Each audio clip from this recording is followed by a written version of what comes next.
এই কলসটি অলৌকিক।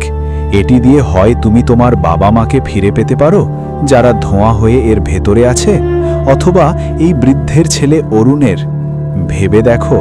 বিমল জঙ্গলে কাঠ কাটতে কাটতে অত্যন্ত বিষণ্ণ হয়ে নিজের মনেই কথা বলতে লাগলো। উফ, অনেক ক্লান্ত হয়ে গেছি রে। সেই আজীবনের ক্লান্তি আর সেই বিষণ্ণ দিন। ঠিক তখনই তার নজর পড়ল একটি গাছের নিচে তপস্যা করা এক সাধু বাবার ওপর। বিমল তখনই দৌড়ে সাধুর কাছে গেল। প্রণাম বাবা, আপনি তো অনেক জ্ঞানী ও অলৌকিক ক্ষমতার অধিকারী মনে হচ্ছে। বাবা, দয়া করে আমার ভবিষ্যৎ সম্পর্কে কিছু বলুন না। আমি খুব গরিব, এতটাই গরিব যে কখনো কখনো আমাকে আর আমার স্ত্রীকে না খেয়ে থাকতে হয়। বাবা বলুন না, আমার কপালে কি ধন সম্পদ নেই? তোমার ভাগ্যে অনেক ধন আছে, কিন্তু তা তোমাকে চেষ্টার মাধ্যমে পেতে হবে। চেষ্টা? কেমন চেষ্টা বাবা? এখান থেকে কিছুটা দূরে ঘন জঙ্গলে এক ধ্বংসস্তূপের ওপারে একটি গাছ আছে। সেই গাছটি সোনার রঙের মতো চকচক করে। সেই গাছের নিচে খনন করো, সেখানে তুমি একটি কলস পাবে। তার ভেতরে যাই বেরোবে তাকে নিজের ভাগ্য মনে করে গ্রহণ করো। মনে রেখো, কলসটি জঙ্গলে খুলবে না, বাড়ি নিয়ে গিয়েই খুলবে। এইটুকু বলে সাধু সেখান থেকে চলে গেলেন। বিমল তখনই কুঠার নিয়ে সেই গাছের সন্ধানে বেরিয়ে পড়ল। অনেক খোঁজাখুঁজির পর বিমল একটি ধ্বংসস্তূপ দেখতে পেল। বিমল সেই ধ্বংসস্তূপের ভেতরে ঢোকা মাত্রই নিজেকে অন্য এক জঙ্গলে আবিষ্কার করল, যেখানে একটি গাছ সূর্যের আলোয় সোনার মতো চকচক করছিল। বিমল সেখানেই মাটি খুঁড়তে শুরু করল এবং দ্রুত একটি কলস পেয়ে গেল। সে সেটি নিয়ে বাড়ি ফিরে এলো। কলসটি দেখে তার স্ত্রী সীমা তাকে জিজ্ঞেস করল, এটা কি? কোথা থেকে এনেছো? বিমল সীমাকে সব কথা খুলে বলল। শোনো সীমা, এমন এমন ব্যাপার ঘটেছে, আর সাধু বাবা বলেছিলেন এটাকে বাড়ি নিয়ে গিয়েই খুলতে। বিমল ও সীমা মিলে কলসের ঢাকনাটি খুলল, কিন্তু যা বেরোলো তা দেখে দুজনেই অবাক হয়ে গেল। এ কি? আমরা তো ভেবেছিলাম কলস থেকে সোনাদানা বেরোবে, কিন্তু এর মধ্যে তো একটা বাচ্চা। আর দেখো, এ তো বেঁচে আছে, ঠিক যেন কিছুক্ষণ আগেই জন্মেছে। কিন্তু সীমা, এটা ভাবো যে এই বাচ্চাটা বেঁচে আছে কিভাবে? কলসটি তো মাটির নিচে চাপা ছিল, আর এই বাচ্চা এই কলসের মধ্যে এলোই বা কিভাবে? সত্যি, নিশ্চয়ই কোনো বড় রহস্য আছে। হঠাৎ বাচ্চাটি কাঁদতে শুরু করলো। আমাদের এই বাচ্চা দিয়ে কি কাজ? আমাদের নিজেদেরই খাবার জুটছে না, এই বাচ্চাকে আমরা কিভাবে পালবো? আরে সীমা, কয়েকদিন আগে তুমি সন্তান না থাকার কারণে কাঁদছিলে। হতে পারে ভগবান আমাদের কথা শুনেছেন এবং উপহার হিসেবেই বাচ্চাটি দিয়েছেন। চলো ভাগ্যবতী, একে এখন থেকেই বড় করি। বড় হয়ে এই তো আমাদের সাহারা হবে। সীমা বিমলের কথা মেনে নিল। তারা বাচ্চাটির নাম রাখল আকাশ। সময় কেটে যেতে লাগলো এবং দেখতে দেখতে আকাশ 20 বছরের যুবক হয়ে উঠল। একদিন বিমল জঙ্গল থেকে কাঠ কেটে বাড়ি ফিরলে সীমা তাকে বলল, আপনি আর কতদিন এই কাঠ কাটবেন? আকাশ তো এখন 20 বছরের হয়ে গেছে, ওকে এবার কাজে লাগানো উচিত। হ্যাঁ, তুমি ঠিকই বলেছ। আজ আমি ওর সঙ্গে কথা বলবো। তা আকাশ কোথায়? আপনি তো জানেনই, আপনার ছেলে সারা দিন জঙ্গলে না জানি কি করে বেড়ায়। সন্ধে হলে তবে ফেরে। এই বয়সে যেখানে ছেলেদের অনেক বন্ধু থাকে, ওর কোনো বন্ধুই নেই। বিমল এটা শুনে গভীর চিন্তায় ডুবে গেল। তুমি ঠিকই বলছো। আজ আমি ওকে জিজ্ঞেস করব যে ওর মনে আসলে কি চলে। এই বয়সে এমন একা একা জঙ্গলে ঘোরা ঠিক নয়। তখনই সেখানে গ্রামের মাস্টার মশাইয়ের মেয়ে পাখি চলে এলো। জেঠু, আকাশকে বাড়িতে আছে? তুই তো জানিস মা, আকাশ সারা দিন জঙ্গলেই থাকে। গ্রামে তোর চেয়ে ভালো আর কেউ জানে না ও জঙ্গলের কোথায় থাকে। যা, তুই ওকে খুঁজে নিয়ে আয়। পাখি শুনে হাসল এবং তখনই জঙ্গলের দিকে পা বাড়ালো। সোজা সেই দিকেই গেল যেখানে আকাশ প্রায়ই যেত। এদিকে জঙ্গলের একটি পুকুরের ধারে ঘন ঝোপের মধ্যে আকাশ খুব মন দিয়ে কিছু দেখছিল। তখনই সেখানে পাখি পৌঁছালো। তুমি এখানে আসলে করোটা কি? যখনই দেখি এই ঝোপগুলোর দিকে তাকিয়ে থাকো। পাখি, তুমি যেগুলোকে ঝোপ ভাবছো সেগুলো সাধারণ ঝোপ নয়, এগুলো ছোট ছোট সব ভেষজ উদ্ভিদ। ভেষজ উদ্ভিদ? হ্যাঁ, আর নয় তো কি। আচ্ছা পাখি, তোমাকে একটা রহস্য বলবো। কোনো রহস্য? ভেষজ গাছগুলো আমার সঙ্গে কথা বলে। তুমি আর তোমার কথা আকাশ, তুমিই জানো সব। ওহ, পুরো গ্রামে একমাত্র তুমিই তো আমার সত্যি বন্ধু। শুধু তুমিই জানো আমি জঙ্গলের কোথায় থাকি, নইলে কেউ আমার সঙ্গে বন্ধুত্ব করে না। আকাশ, তুমি নিজেই তো কারোর সঙ্গে বন্ধুত্ব করতে চাও না। ছোটবেলা থেকে দেখছি সব সময় জঙ্গলের এই অংশে এসে ঘন্টার পর ঘন্টা বসে থাকো, কেন বলো তো? আকাশ কিছু বলতে যাবে এমন সময় পুরো জঙ্গলের সিংহের এক ভয়ানক গর্জন শোনা গেল।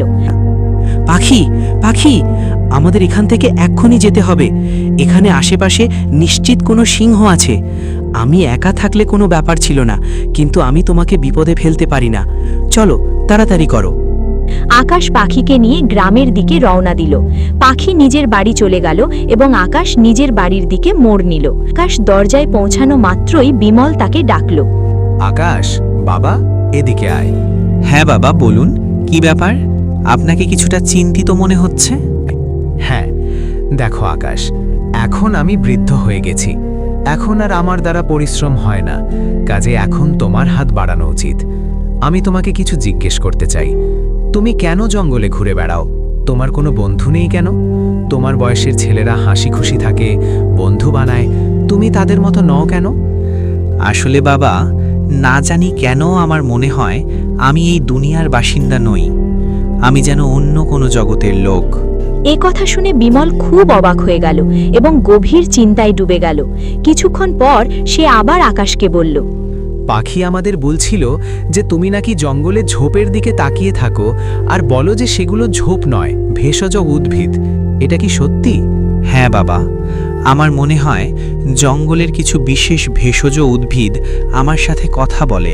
তখনই ভেতর থেকে সীমা বেরিয়ে এলো। বাবা, আমি তোর আর তোর বাবার কথা শুনছিলাম। যদি তোর মনে হয় যে ভেষজ গাছগুলো তোর সাথে কথা বলে, তবে কেন তুই সেগুলো বিক্রি করা শুরু করছিস না? জঙ্গল থেকে সেগুলো এনে বিক্রি করলে কিছু আয়ও হবে আর তোর বাবার কষ্টও কমবে। ঠিক আছে মা, চিন্তা করো না। কাল থেকেই আমি জঙ্গল থেকে গাছগাছড়া এনে গ্রামে বিক্রি করব। অন্যদিকে পাখি বাড়ি পৌঁছাতেই তার বাবা মাস্টার মশাই তাকে দেখে জিজ্ঞেস করলেন, কিরে পাখি, কোথায় গিয়েছিলি? আকাশের সাথে দেখা করতে গিয়েছিলাম বাবা। হ্যাঁ, ও তো সবসময় জঙ্গলেই থাকে। আমি জঙ্গল থেকেই আসছি। পাখির কথা শুনে মাস্টার মশাইয়ের চোখে ক্ষণিকের জন্য রাগ দেখা দিল, কিন্তু পরক্ষণেই তিনি শান্ত হলেন। দেখো পাখি, তোমার মা মারা গেছে অনেক বছর হলো। আমি তোমাকে বাবা এবং মা দুজনেরই ভালোবাসা দেওয়ার চেষ্টা করেছি। আমি তোমার চোখে কষ্ট দেখতে পারবো না। আমি কিছু বুঝলাম না বাবা। আমি জানি তুমি মনে মনে আকাশকে পছন্দ করো, এটা জেনেও যে আকাশ একজন সাধারণ দরিদ্র কাঠুরের ছেলে। আকাশের মধ্যে তো কোনো দোষ নেই। আর আপনি কেন বলছেন যে ও সাধারণ নয়? আমি বলছি না যে ও খারাপ, কিন্তু ও আলাদা। ছোটবেলা থেকে আজ পর্যন্ত ওকে শুধু জঙ্গলেই ঘুরে বেড়াতে দেখেছি। না আছে কোনো বন্ধু, না কোনো কাজ, শুধু জঙ্গলে ঘোরে। মনে হয় যেন বুনো মানুষ। তাহলে আপনি আমার কাছে কি চান বাবা? মা পাখি, আমি চাইতাম ও যদি অন্যদের মতো হতো, তবে আমার কোনো আপত্তি থাকতো না। এই কথা শুনে পাখির চোখ দিয়ে জল পড়তে লাগলো। ঠিক আছে বাবা, আমি আর আকাশের সাথে দেখা করব না। আচ্ছা, একটা কথা বলো তো, আকাশ আসলে জঙ্গলে কি করে?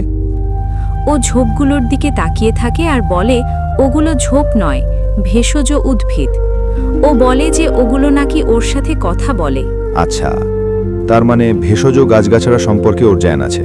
তাহলে তো ওর গ্রামের সেই অসুস্থ লোকেদের সাহায্য করা উচিত, যারা মহামারীর কারণে কষ্ট পাচ্ছে। হতে পারে ওর ভেষজ জ্ঞান মহামারীতে কাজে লেগে যাবে।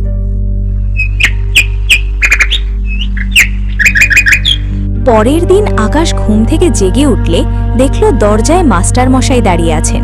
আসুন মাস্টার মশাই, আপনার মেয়ে তো এখানে প্রায়ই আসে, আজ আপনি এসেছেন। সব ঠিক আছে তো? হ্যাঁ বিমল, কথা হলো পাখি বলছিল তোমার ছেলে নাকি জঙ্গলে ভেষজ গাছের খোঁজ করে।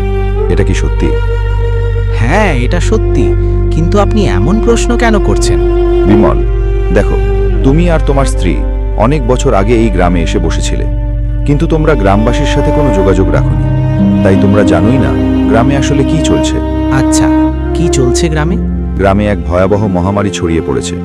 এ পর্যন্ত 5 জন এর কবলে পড়েছে। আর 3 জন মারা গেছে।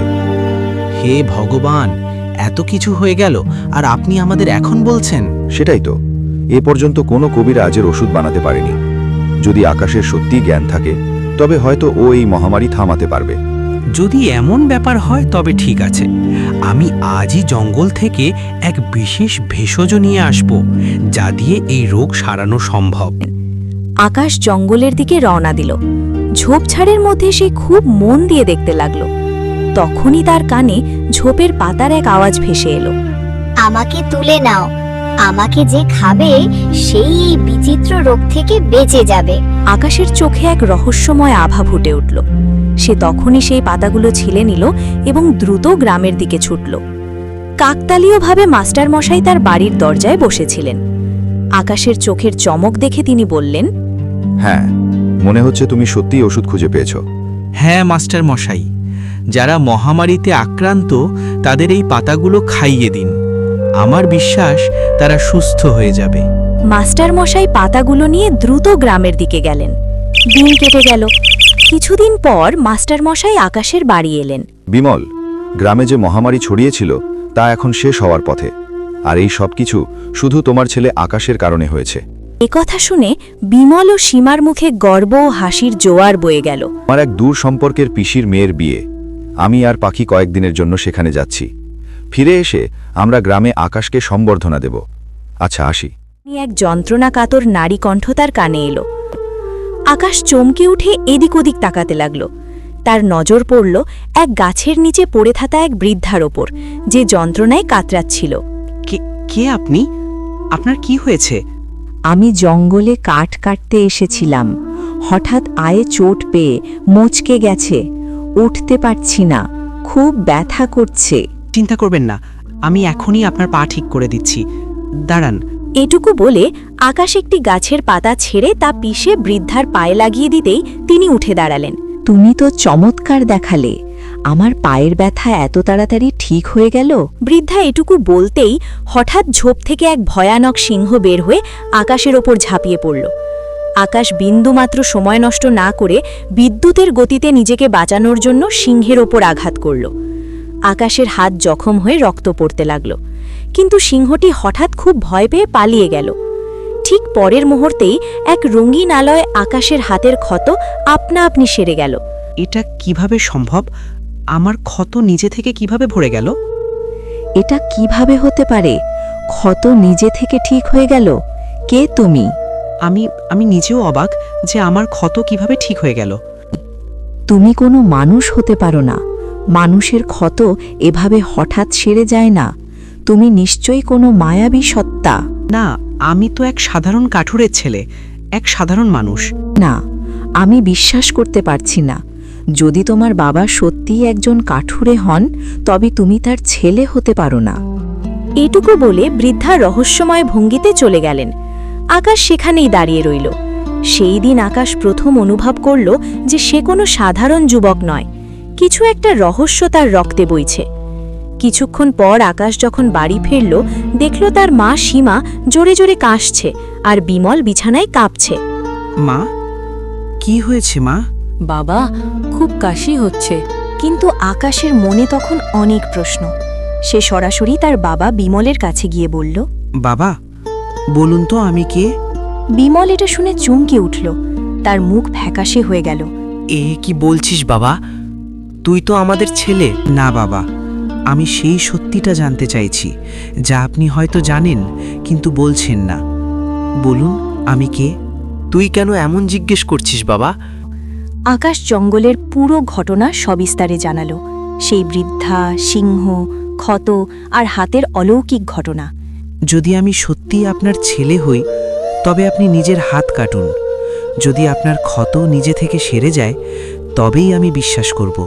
কাটুন দেখি। বিমলের কাছে আর সত্যি লুকোনোর কোনো পথ ছিল না। সে সীমার দিকে তাকাতে লাগল। বিমল একটি পুরনো ঘরে গেল এবং এক পুরনো বাক্স থেকে সেই কলসটি বের করে আনল, যা সে বছর বছর ধরে লুকিয়ে রেখেছিল, এবং সব ঘটনা আকাশকে বলে শোনাল। বাবা, এই কলসটি জঙ্গলের সেই অংশে পাওয়া গিয়েছিল যেখানে সোনার মতো চকচকে গাছ ছিল। আমরা ভেবেছিলাম এই কলসে ধন থাকবে, কিন্তু যখন খুললাম তখন তুই বেরোলি বাবা, তুই। আকাশ এটা শুনে থমকে গেল। সেই থেকে আমরা তোকে নিজের ছেলের মতো পালন করেছি, কখনো তোকে আলাদা ভাবিনি। পরের মুহূর্তেই বিমলেরও প্রচণ্ড কাশি শুরু হলো। সে পড়ে গেল। আকাশ সব প্রশ্ন ভুলে গিয়ে বলল, বাবা, হঠাৎ আপনার কি হলো বাবা? বাবা, মনে হচ্ছে আমরাও মহামারীর কবলে পড়ে গেছি। এটুকু বলে বিমল শেষ নিঃশ্বাস ত্যাগ করল। তখনই মা সীমাও জোরে কাশতে শুরু করল এবং কিছুক্ষণেই তারও শ্বাস থেমে গেল। বাবা, আপনারা আমাকে ছেড়ে যেতে পারেন না। আমি তো শুধু জিজ্ঞেস করেছিলাম আমি কে। মা ওঠো না, দেখো আমি কথা দিচ্ছি আর কখনো প্রশ্ন করব না। ভগবানের দোহাই, চোখ খোলো মা। কিন্তু সীমা ও বিমল এখন আর কোনো কথার জবাব দিতে পারল না, কারণ তারা আর এই পৃথিবীতে নেই। আকাশ অনেকক্ষণ ধরে চিৎকার করে কাঁদতে লাগল। হঠাৎ বিমল ও সীমার দেহ কালো ধোঁয়ায় রূপান্তরিত হয়ে অদৃশ্য হয়ে গেল। পরের মুহূর্তে সেই কালো ধোঁয়া কলসের ভেতরে ঢুকে গেল। আকাশ অবাক হয়ে নিজেকে বলতে লাগল, এবারে কি রহস্য? এ কি হচ্ছে? আকাশের মাথা কাজ করা বন্ধ করে দিল। সে কলসটিকে একদৃষ্টে তাকিয়ে রইল। কিছুক্ষণ পর সে কলসটি তুলে নিজেকে বলল, আমার মনে হয় সেই সোনালি চকচকে গাছটি খুঁজে বের করা উচিত, যেখানে বাবা এই কলসটি পেয়েছিল আর আমাকেও পাওয়া গিয়েছিল। আমার বিশ্বাস সেখানে নিশ্চয়ই কোনো বড় রহস্য লুকানো আছে। আকাশ সেই জঙ্গলের দিকে রওনা দিল যেখান থেকে তার গল্প শুরু হয়েছিল। ঘণ্টার পর ঘণ্টা হাঁটতে হাঁটতে সে ক্লান্ত হয়ে এক গাছের নিচে বসল। কোথায় খুঁজবো সেই সোনালী গাছ? কোথায় থাকতে পারে এটা? হঠাৎ তার কানে এক অজানা ব্যক্তির কণ্ঠ ভেসে এলো। কে তুমি? এই জঙ্গলে কি করছো? আকাশ ঘুরে দেখল এক রহস্যময় সাধু তার পেছনে দাঁড়িয়ে। সাধু আকাশের হাতে কলসটি দেখা মাত্রই চমকে উঠলেন। এই কলসটি তোমার কাছে কিভাবে এলো? আকাশ কাঁদতে কাঁদতে পুরো গল্প শোনাল। আমি কিছুই বুঝতে পারছি না সাধু মহারাজ। আমার বাবা বলেছিলেন এক সাধু তাকে সোনালী গাছের কথা বলেছিলেন এবং সেখানে মাটি খুঁড়লে কলস পাবেন বলেছিলেন। সেই কলসে আমার বাবা আমাকে পেয়েছিলেন, আর আজ সত্যিটা জানানোর পর আমার বাবা ও মা দুজনেই মারা গেলেন এবং ধোঁয়া হয়ে এই কলসের ভেতর ঢুকে গেলেন। শান্ত হও পুত্র, শান্ত হও। চিন্তা করো না, আমি তোমাকে সাহায্য করব। সেই সোনালী গাছ তুমি তখনই দেখতে পাবে যখন তোমার হৃদয় সচ্চরিত্রের হবে। এখান থেকে উত্তর দিকে যাও। তোমার মনে যদি মানবতা থাকে তবে ভাগ্য তোমাকে লক্ষ্যে পৌঁছে দেবে। সাধু চলে গেলেন। আকাশ জানত না যে এই সেই সাধু যিনি বছর আগে বিমলকে কলসটির কথা বলেছিলেন। আকাশ উত্তর দিকে চলতে লাগল। ঘন জঙ্গলে অনেক পথ চলার পর একটি পুকুরের কাছে সে এক বৃদ্ধকে দেখল যে তৃষ্ণায় জল জল বলে চিৎকার করছিল। বাবা, আমি 2 দিন ধরে তৃষ্ণার্ত, উঠতে পারছি না। একটু জল খাওয়াতে পারো? হ্যাঁ হ্যাঁ বাবা, কেন নয়, দাঁড়ান আমি জল আনছি। আকাশ কলসিটি পাশের একটি গাছের নিচে রেখে পুকুর থেকে জল এনে বৃদ্ধকে খাওয়ালো। উফ, এখন ভালো লাগছে। ভগবান তোমার মঙ্গল করুক বাবা, তোমার সব ইচ্ছা পূরণ হোক। আকাশ কলসটি নিতে গাছের দিকে গেল, কিন্তু দেখল কলসটি সেখানে নেই। এ কি, আমার কলস কোথায় গেল? এখানেই তো রেখেছিলাম, কলস গেল কোথায়? সে পাগলের মতো কলসটি খুঁজতে লাগলো, কিন্তু পেল না। তখনই বৃদ্ধের কণ্ঠ শোনা গেল। বাবা, আমাকে একটু বাড়ি পৌঁছে দেবে? আমার বৃদ্ধা স্ত্রী আমার জন্য অপেক্ষা করছে, না জানি সে বেঁচে আছে কি না। আকাশ দ্বিধায় পড়ল, কলস খুঁজবে না বৃদ্ধকে সাহায্য করবে। বৃদ্ধের চোখ দিয়ে জল পড়তে লাগলো। বাবা, শুধু এইটুকু সাহায্য করো, আমাকে বাড়ি পৌঁছে দাও। আমি তোমার ঋণ ভুলবো না। ঠিক আছে বাবা, বলুন আপনার বাড়ি কোথায়? पापा, YouTube से पैसे कमाने के लिए कम से कम कितने फॉलोअर्स होने चाहिए? বৃদ্ধ তাকে জঙ্গলের গহীনে একটি ধ্বংসস্তূপের সামনে থাকা কুঁড়ে ঘরে নিয়ে গেল। ভেতরে এক বৃদ্ধা যন্ত্রণায় কাতরাচ্ছিল। কোথায় ছিলে তুমি?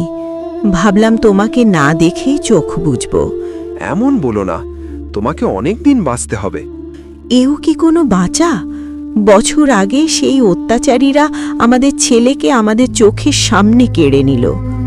যদি জানতাম ও যে জিনিসটা এনেছিল সেটাই ওর কাল হবে, তবে আমি ওটা নিজের হাতে ভেঙে দিতাম। বৃদ্ধ ডুকরে কেঁদে উঠল। তখনই বৃদ্ধার নজর আকাশের উপর পড়ল। এ কে? এর চেহারা তো ঠিক ওর মতোই, যে বছর আগে আমাদের ছেলেকে মেরেছিল। না, এ সে নয়। এ আমাকে সাহায্য করেছে। আমিও ওকে প্রথম দেখে চমকে গিয়েছিলাম, কিন্তু যে আমাদের ছেলেকে মেরেছিল সে তো এখন বৃদ্ধ হয়ে গেছে। এ অন্য কেউ। বৃদ্ধ কাশতে শুরু করল। আকাশ জিজ্ঞেস করল, দাদু, আপনার স্ত্রী কার কথা বলছেন? আমার চেহারা কার সাথে মেলে?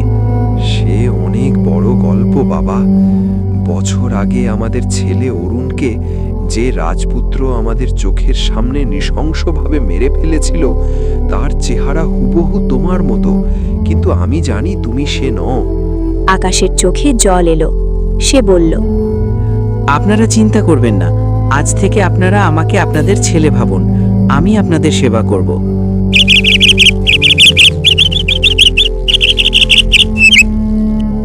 সেই দিন থেকে আকাশ ওই বৃদ্ধ দম্পতির সেবা করতে লাগল।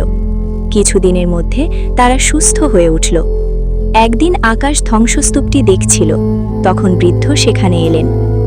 দাদু, এই ধ্বংসস্তূপটা অনেক প্রাচীন মনে হচ্ছে। হ্যাঁ, সব তো এই ধ্বংসস্তূপের কারণেই হয়েছে বাবা। এটাই আমাদের ছেলে কেড়ে নিয়েছে। বছর আগে আমার ছেলে অরুণ এই ধ্বংসস্তূপের ভেতর ঢুকেছিল এবং নিজেকে অন্য এক জঙ্গলে আবিষ্কার করেছিল, যেখানে এক সোনালী গাছ ছিল। তার নিচে এক কলস ছিল, যা সোনাদানা ভর্তি। সেই কলস নিয়ে সে বাড়ি এসেছিল। তারপর কি হলো? আমরা বলেছিলাম কলসটি রেখে আসতে, কিন্তু ও শোনেনি। তারপর না জানি কোন দেশের রাজা, রানী আর রাজপুত্র এখানে এসে আমার ছেলেকে মেরে ফেলল। এই সোনালী গাছের খোঁজেই তো আমি এসেছিলাম। আকাশ দৌড়ে ধ্বংসস্তূপের ভেতর চলে গেল। বৃদ্ধ আকাশের পেছনে দৌড়ালেন। মুহূর্তে তারা সেই মায়াবী জঙ্গলে পৌঁছালো, যেখানে সেই সোনালী গাছ ও কলসটি পড়েছিল। এটাই তো সেই কলস যা আমার কাছে ছিল। তখনই কালো ধোঁয়ার সঙ্গে সেই সাধু আবির্ভূত হলেন। আকাশ, তোমার প্রশ্নের উত্তরের সময় এসেছে। এই কলসটি অলৌকিক। এটি দিয়ে হয় তুমি তোমার বাবা মাকে ফিরে পেতে পারো, যারা ধোঁয়া হয়ে এর ভেতরে আছে, অথবা এই বৃদ্ধের ছেলে অরুণের। ভেবে দেখো। আকাশ কিছুক্ষণ গভীরভাবে ভাবল। আমি চাই দাদুর ছেলে অরুণ ফিরে আসুক। আমি এদের ছেলের জন্য কাঁদতে দেখেছি। আমি এদের এই কষ্ট সহ্য করতে পারছি না। সাধু হাসলেন। হঠাৎ কলস থেকে 3 রঙের ধোঁয়া বেরোলো। এক ধোঁয়া থেকে অরুণ তৈরি হলো, বাকি 2 ধোঁয়া থেকে বিমল ও সীমা তৈরি হলো। তারা অবাক হয়ে সব দেখতে লাগলো। এবার সত্যিটা বলার সময় এসেছে। সত্যি হলো, তোমরা কেউ এই পৃথিবীর নও। তোমরা পাতালপুরীর রাজা, রানী এবং তাদের ছেলে। বছর আগে এই বৃদ্ধের ছেলে অরুণের হত্যা অন্য কেউ নয়, তুমিই করেছিলে আকাশ। কি? এ কি বলছেন সাধু মহারাজ? চিন্তা করো না, একটু পরেই সব মনে পড়বে। বছর আগে যখন এই কলসটি ভুলবশত পৃথিবীতে আসে আর অরুণ তা তুলে নেয়, তখনই সব শুরু হয়। সাধু এটুকু বলতেই বিমল, সীমা আর আকাশের মাথা ঘুরতে লাগলো। তাদের চোখের সামনে পুরনো দৃশ্য ভেসে উঠল।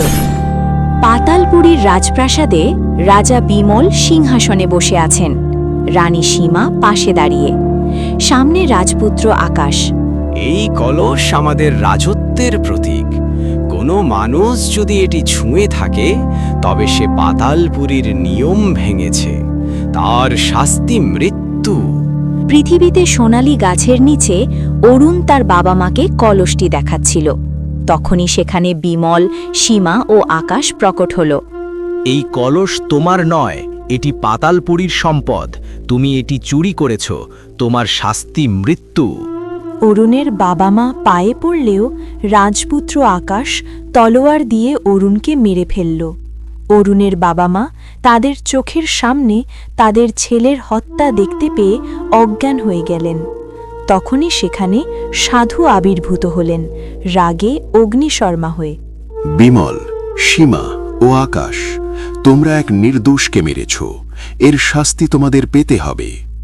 সাধুর ইশারায় আকাশ ভস্ম হয়ে ছাই হয়ে গেল। বিমল ও সীমা সাধুর পায়ে পড়ল। ক্ষমা করুন বাবা, আমাদের ছেলেকে ফিরিয়ে দিন। না, এখন তোমাদের সাজা পেতে হবে। আমি তোমাদের স্মৃতি মুছে দিচ্ছি। তোমরা পৃথিবীতে সাধারণ মানুষের মতো দারিদ্র্যে জীবন কাটাবে। তোমার ছেলে আকাশ যখন এই কলসে আবার জন্ম নেবে, তখন তুমি হবে এক কাঠুরে। নিয়তি তোমাকে আমার কাছে আনবে এবং আমি এই কলসটি তোমাকে দেব। একদিন যখন সে বড় হবে এবং তার মধ্যে মানবতা জন্ম নেবে, তবেই তোমাদের পূর্ণ মিলন হবে। তিনজনেরই স্মৃতি ফিরে এলো। তারা একে অপরকে জড়িয়ে ধরল। সীমা, আমাদের ছেলে ফিরে এসেছে। আকাশ বাবা। বাবা, মা। সাধুর শরীর থেকে জ্যোতি বের হল এবং তিনজনের পোশাক রাজকীয় হয়ে গেল। এবার পাতালপুরীতে ফিরে যাও। সোনালী গাছের নিচ দিয়ে দ্বার খুলবে। মনে রেখো, পৃথিবীতে আর ফিরে এসো না। সাধু অদৃশ্য হলেন। আকাশ, বিমল ও সীমা পাতালপুরীতে প্রবেশ করল। অন্যদিকে বৃদ্ধ দম্পতি তাদের ছেলে অরুণকে ফিরে পেল। তাদের জীবন আবার সুখে পূর্ণ হল। আমাদের এই ভিডিওটি আপনার কেমন লাগলো তা কমেন্টে জানাতে ভুলবেন না। আর হ্যাঁ, আমাদের চ্যানেলটিকেও সাবস্ক্রাইব করে নিও।